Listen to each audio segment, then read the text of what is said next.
Au Moyen-Orient, la diversité religieuse est un droit que même les musulmans les plus pratiquants respectent. Dans mes précédentes vidéos, je vous ai parlé du cas de la République islamique d'Iran dont la constitution protège ses minorités religieuses, comme les juifs, les chrétiens ou encore les zoroastriens.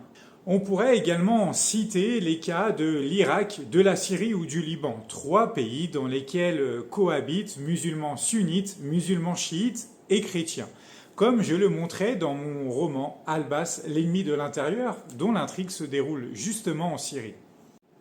Partout ailleurs dans le Proche et Moyen-Orient, on retrouve des minorités religieuses qui vivent au milieu de musulmans majoritaires. Que ce soit en Turquie, en Israël ou encore dans les pays arabes, la Jordanie, l'Égypte ou le Golfe Persique.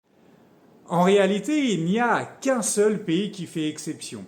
Un pays où l'islam est la religion d'État, comme chez ses voisins. Mais à l'inverse de ceux-ci, on trouve dans ce pays aucune église, aucune synagogue ou aucun lieu de culte d'une quelconque autre religion, même l'islam chiite. Bienvenue en Arabie Saoudite, le seul pays arabe où toutes les autres religions sont interdites.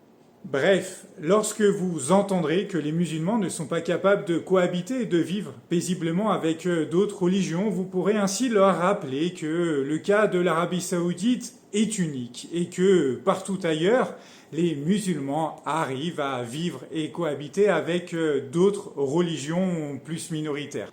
Et si vous souhaitez vous en convaincre tout en vous évadant et voyager au Proche-Orient, eh bien plongez dans Al-Bas, l'ennemi de l'intérieur. Un polar d'espionnage qui vous transportera au cœur de la bataille d'Alep en pleine guerre civile syrienne et vous pourrez un petit peu rencontrer ces différentes minorités religieuses, que ce soit les chiites, les musulmans sunnites, les Bahaïs qui peuplent un petit peu cette Syrie multiconfessionnelle.